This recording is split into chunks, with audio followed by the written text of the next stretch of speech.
Whew. I'm sipping a little hot tea here to get my. Oh, good. I sound better already. Ooh, I was had a little chest cold, but I got rid of it. Well, I haven't gotten rid of it, but it's definitely going down, and it's going to get me through this broadcast. In fact, that's when it really shows up when I laugh. But that was what they call a productive cough. Oh, Jackie, good. You feeling better, or are you able to be on because you're home because you couldn't go out again? You know I'm praying for you, sister. Love you all the way.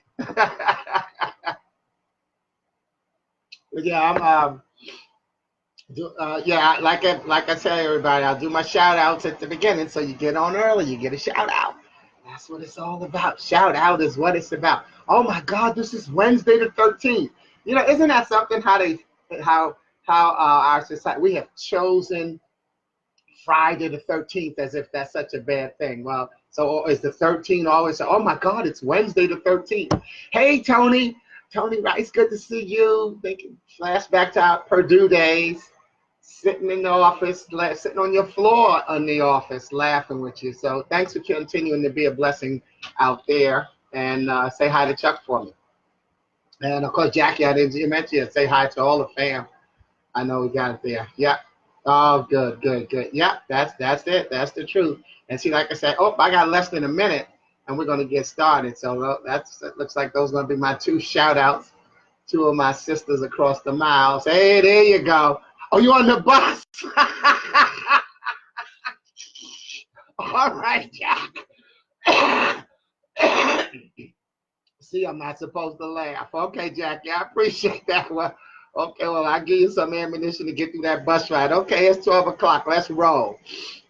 All right, welcome to Glue Wednesday. And the reason I call it Glue Wednesday, obviously, to those who know, but to those who are new to this broadcast, a lot of times people call Wednesday Hump Day. And I decide that hump has the connotation or the negative connotation of the need to get over. It's not necessarily a bad thing. And I'm just enjoying, I'm very word sensitive because as I'll say today, you have to control your vocabulary rather than allowing your vocabulary to control you. So if you focus on having a positive vocabulary, you're going to make a much bigger impact on people's lives, especially your own, as you go through this daily life trials and tribulations. So I decided that Wednesday is actually the middle of a traditional 7-day week, keeping the week beginning and the week end together, because the truth is Wednesday is not the middle of the week for everyone. Some people don't work a Monday to Friday shift, as well as, some work, in fact, a Sunday to Thursday. So Wednesday could be their end of the week. Oh, in fact, there's my joke. Wednesday could be, it's Wednesday the 13th, the day before the end of the week. So I call it Glue Wednesday because I think that it's more important that we find ways to keep it together. And so the glue for me is GLUE, God's love undoes everything. Not that it takes stuff apart, but that we find ways to recognize through our faith, whatever your faith is, that God's love will help you keep it together. In fact, it already has. That's why you've gotten this far in life as you have. See, we have to sometimes slow down. I always tell people, look, I'm not positive 365, 24/7, but I'm positive more than I'm negative. I'm going forward. I'm up more than I'm down. I'm going forward more than I'm going backwards. And there's absolutely nothing wrong with every now and then reframing it, and then instead of going backwards, just stepping back and taking a look at your work and giving yourself credit. Look at, trust your track record. Laugh at your lack record. See, your lack record is what all those things that you thought you needed to get through. You thought you couldn't get by without. Oh no, I won't be able to do this unless I have this. Guess what? You made it through.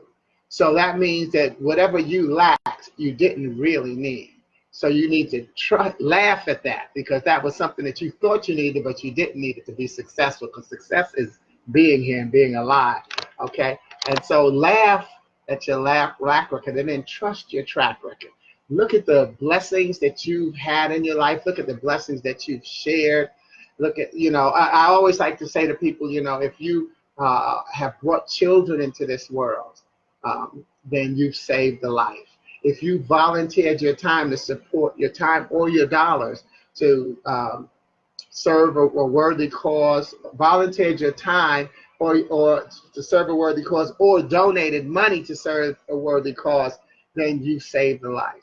So recognize that all of us could technically put on our resumes lifesaver, because that's what we do. In fact, I did a post earlier in the week, or maybe last week, it said that upgrade your elevator speech. And when people say, what do you do for a living? Say, well, I save lives by, and then whatever your avocation is. For instance, I save lives through motivational speaking. You may save lives through banking. You might save lives through being an educator. See, we all save lives because whatever we do is impacting a life and saving someone who may be on the edge of being ready to give up. But something you say or do gives them that hope and the decision for them to push on just a little further. So that walks us right into our topic today, because my topic today is power.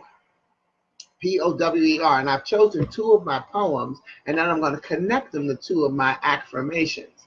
The first poem is called Power Unveiled, even though I have them reversed in the description. But this is called Power Unveiled. I'm going to read the poem, then I'm going to break it back down with those chapters and tell those stanzas and tell you why I wrote that stanza and how it applies and how we can use it, okay? So, Power Unveiled. When we realize how truly powerful we are, we must now overcome fear.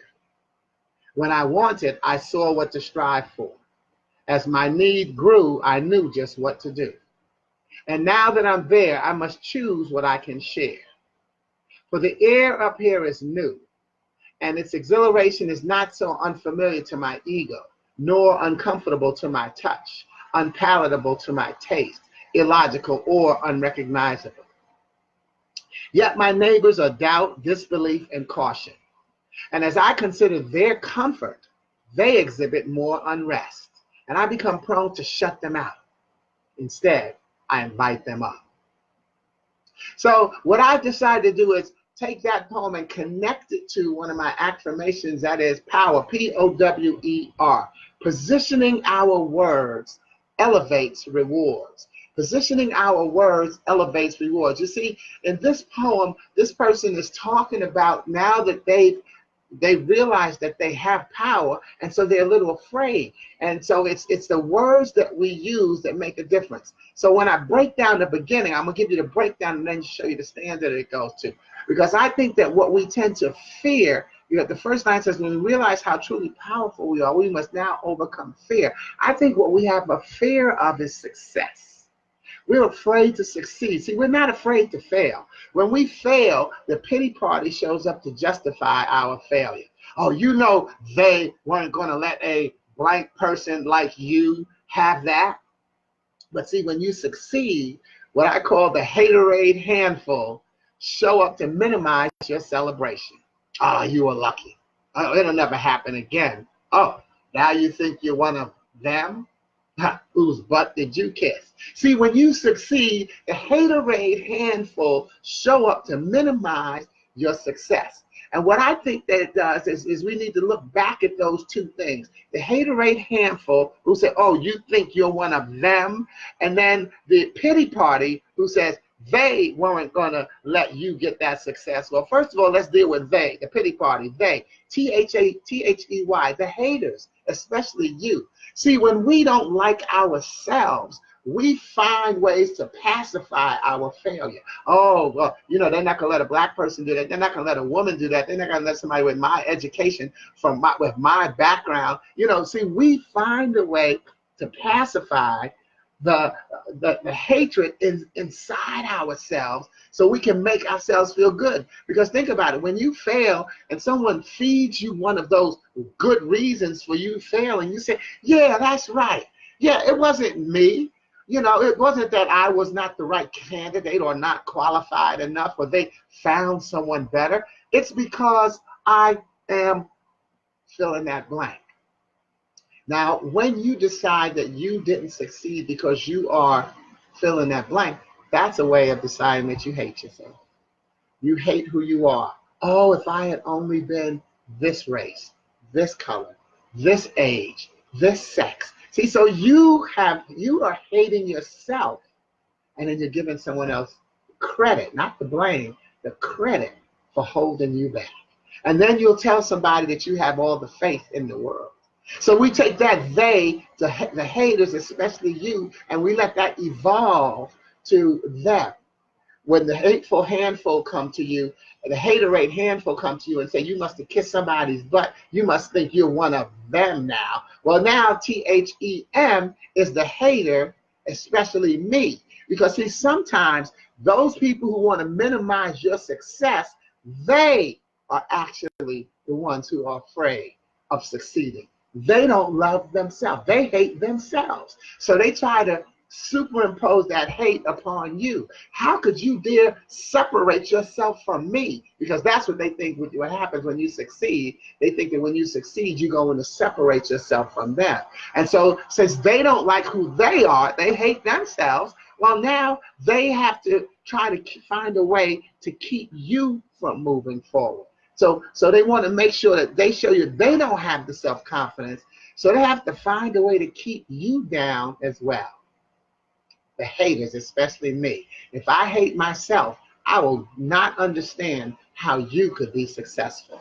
So let's see if we hear those concepts in these first two stanzas. You're listening for the fear of success with the pity party people, and you're listening for they and them.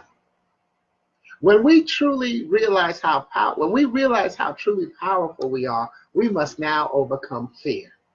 When I wanted, I saw what to strive for. As my need grew, I knew just what to do. And now that I'm there, I must choose what I can share. See, and that sharing part is you have to be careful of who you share your success with.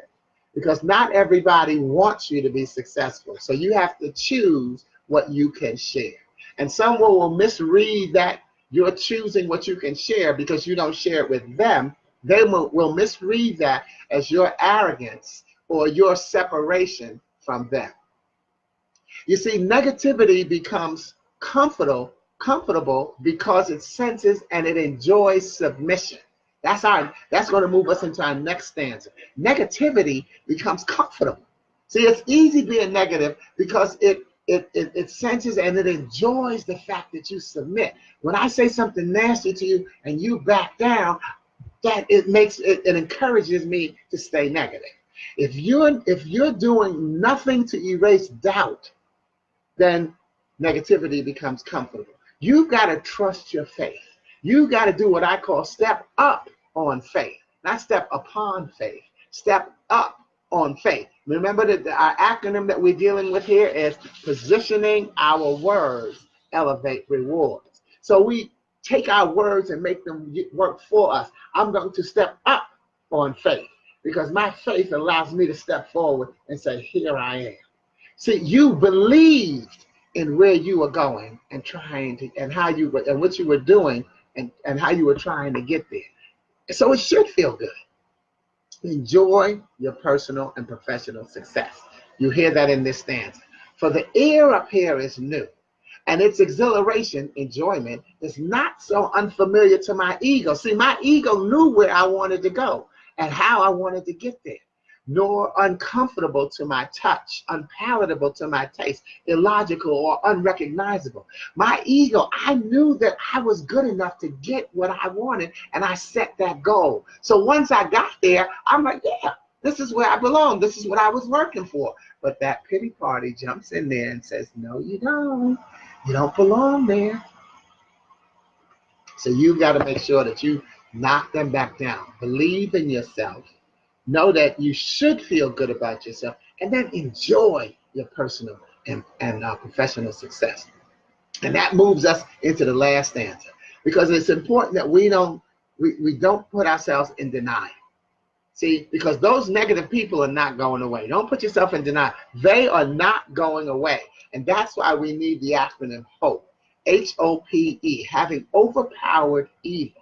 And you hear that in this last stanza. But having overpowered evil, what that does is reminds us that negativity and evil can only beat us in droves. If you could handle your problems one at a time, you would beat them.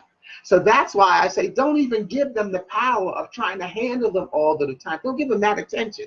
Whatever your problems, your trial, your tribulations are, deal with them a little bit at a time. It took a while for them to grow to where they became stressful for you. So now you have to minimize that stress just a little bit at a time. In my study that I'm doing, the training that I'm doing right now to become a stress educator, a stress mastery educator, we call it BFF, not on Facebook, Best Friends Forever, but breathe, feel, and focus. Take your time and control your breath.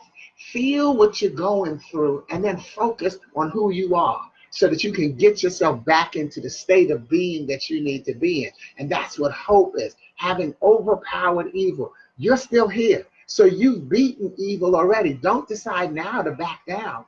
You've beaten it. And then as you get closer to the finish line, because the finish line is whatever God has decided for the end of your life to be, not for the challenges and the things you don't get.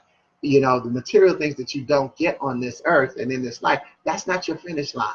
Those are your checkpoints. And you might check that point and say, okay, I didn't get this. Well, when one door closes, go for the windows. That means I've got other opportunities, even though I didn't get this.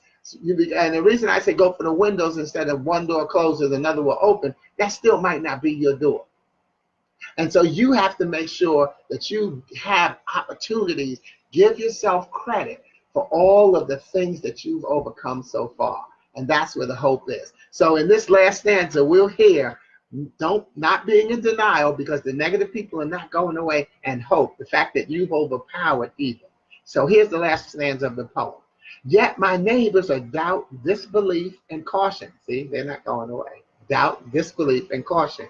And as I consider their comfort, they exhibit more unrest. See, the more comfortable, as I start to see, wow, my doubt and my disbelief and my caution, they're getting pretty uncomfortable. Well, now that I start to see how comfortable they are, they actually, okay, good, we got this one. They actually now stir up a little bit more problems. Yeah, no, we're not really comfortable. You don't doubt yourself enough. I want you to disbelieve yourself even more. I want you to have even more caution. So as my neighbors, as I consider their comfort, they exhibit more unrest.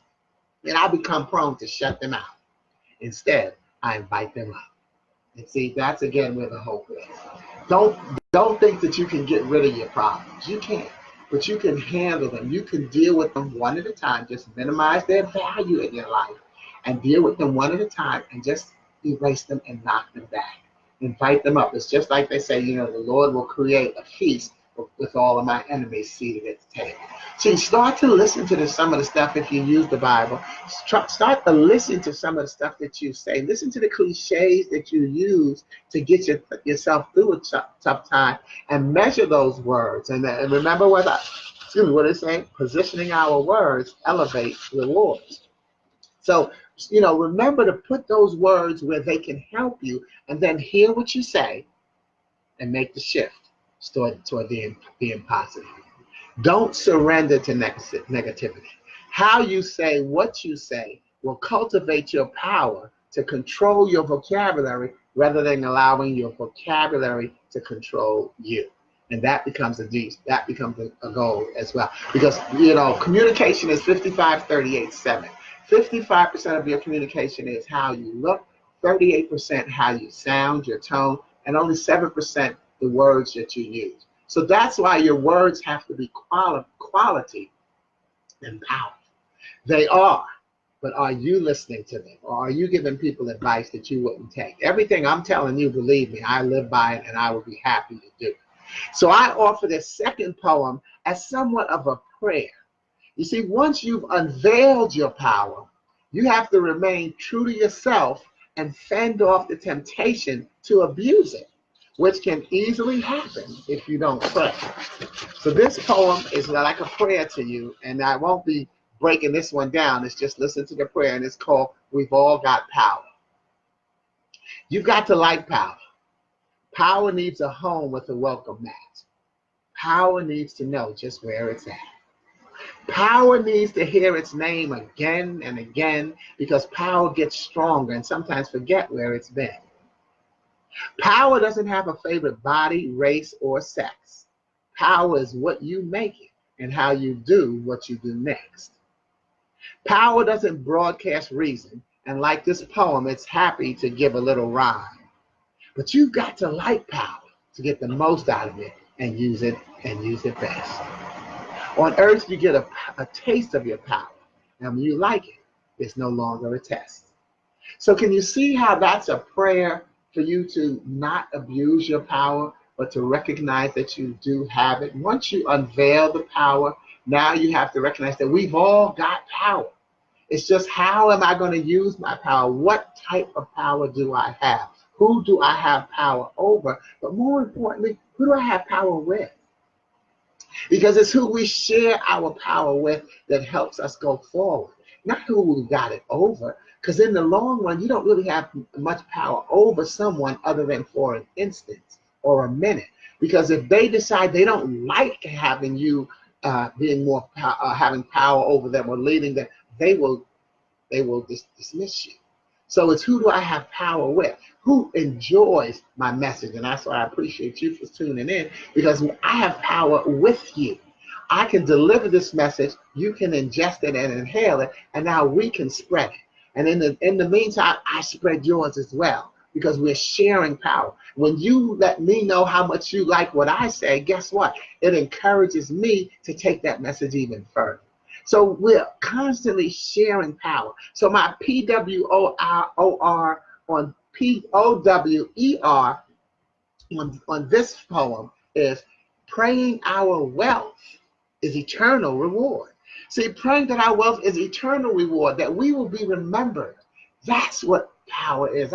I want to be remembered. I want my legacy to shine forward and bless people. The shirt I've got on today, it's just, you know, Dr. King had the dream, and Barack Obama lived it. See, this was the shirt that they made once Barack Obama became the president. Your legacy is where your power can lie. You know, so don't just live. I know we talk about living in the present, but don't just be so in the present that you don't recognize how your presence makes a difference to the future, because the future is now. The future is the present. So work on your legacy at a conscious level. My power, I'm praying that my wealth is eternal reward. You know, that's like, I got 30 nieces and nephews and nieces. I love all of them. And I constantly find the ways to infuse the hope and joy into them, because they may be the ones that talk about, well, my uncle did this. And for you, you may have kids, maternal or non-maternal. Someone is going to talk about you, and that's your reward. That's the wealth of who you are, and that's your power. Because recognize now, I'm not trying to die. I'm trying to live and enjoy doing so. I know how powerful I am. And if you've ever said that you're a child of God, then you should know how powerful you are. Look who your father is. See, again, listen to the words that you say and we use. As you position the words, let them elevate you. And then when you pray that your wealth is eternal reward, with God being my father, I know how good I am, because guess what? My father is good. Okay? And you caught that. God is good. So, you know, look at your genealogy and recognize that you come from good. The apple does not fall far from the tree. You have a lot of power. And we need you to make sure that you use your power wisely, judiciously, and with the right people. And remember that you're sharing power with people, not lording power over them. Because likewise, they're sharing it with you, not having power over you. As always, you know, well, first of all, think of those two poems. Both of those poems, by the way, are in my book, Your Name Came to Mind. And both of the acronyms are in my book, Affirmations. And you can find them at my website, sportyking.com. But as always, look at your life as being about going from one puzzle to the next. In every puzzle and in every relationship in your family, social, or business, you are either medium, a small, medium, or large piece of the puzzle. Yet, no matter what puzzle piece you see yourself as, without you, the puzzle is called incomplete. And that's why you have to recognize that you have the power to connect something. Sometimes what we also have to remember, when we think of the concept that I give you of the puzzle, Sometimes remember that you may be the middle of the puzzle. You may be the nucleus, the middle piece of the puzzle. So guess what? You can't start a puzzle with the middle. You have to start with the corners. So you have to be patient and allow your life to come to you in some spots. You have to have patience with yourself, knowing that you will be whole when the puzzle pieces properly put themselves into position. So you build your guidelines, your borders, you build your guidelines, then you start building toward how important you are and recognizing your power. Enjoy it. Enjoy your life. Recognize that you are the puzzle piece that keeps us all going forward. And that's why you have to remember to enjoy Glue Wednesday. Glue. God's love undoes everything. I'll look forward to seeing you next week as we continue to not only get it together, but to keep it together. God loves you, so do I. And glue is good for you. Enjoy your power. Ciao. I'm going to click on and do some shout outs on the way out because I don't get to write or talk to y'all as I'm doing these. But hey, there's my good brother Ja, group of young poets that I met here that have really been wonderful. Met here this last couple of months that have really given me a great boost in my life. Hey, Denise, 3150, I love you. You know how we do. You save lives by feeding the homeless. Thank you. Oh, good. This is a good thing for me to go down and listen and see. Yes, you can put that. You save lives by feeding the homeless, because what is a homeless person but someone who has had a turn of events in their life, and and sometimes what they need is that inspiration. It's feeding the homeless is a wonderful thing, but we also have to recognize and realize that they don't all feel like they need a handout. We say, oh no, they just gave up. No, some of them have had that turn of events that needs a helping hand. So thank you, Denise, for doing that. Because in fact, one of my last poems in my book is called Thanks Living. And it's a poem that I used as a blessing when I was feeding the homeless through the Boys and Girls Club way back when in Charlotte, in Chicago. So thank you. You saved lives. Everybody put on in this feed, put how you save lives. Let's just be able to look at all of different ways that people save lives. What do you do to save lives? Hey, Kwame, I know you save lives by your cooking. I hate when you post all that good food you put up there. But I'm going to get to New York one time when you're doing that cooking and make sure I get there. Hey, what's up, Cousin Monica? Saving lives through her music and community involvement. Hey, what's up, Ferg? Yeah, from saving lives through throwing them pictures. But I think you're working with the corrections. So thank God. Thank you for doing that. Sheila, what's up there? Grant is in the house. How you saving your life, Sheila? Okay, Jacqueline, BFF. Yeah. That's what is it? Breathe, feel, and focus. And that is something I learned through my trainer, Heidi Hanna, Dr. Heidi Hanna. Breathe, feel, and focus. I'll reiterate that. You're always on time with your wisdom, old friend. Yes, I am. Thank you, Jesus. Okay, yeah, okay. Hey, we'll simplify. I save lives. Jackie's sharing is caring, saving lives. Hey, what's up, James? Okay, sharing lives down there in Florida. I only got 4 minutes. Okay, Jackie, you share on your email, and a lot of my homeless clients have jobs. Yes, thank you, Jacqueline. Thank you, Jackie, for mentioning that. Because that's, again, what I'm saying about a turn in their life. Not all homeless people are unemployed. Sometimes it's just that they can't afford rent. And this is a transitional stage for them that they are going through and they still keep their head up high. They keep their head up high. So that's what I'm glad to see, too, as we help our brothers and sisters with whatever they're going through. Look, thank all of you. Again, please post, whether you're looking at this on Facebook or on YouTube, please post how you save lives. And let's just have a nice thread showing all the different life connections and savers and powerful people that we are connected with. Thanks again. God bless you, and I'll see you next week. Ciao.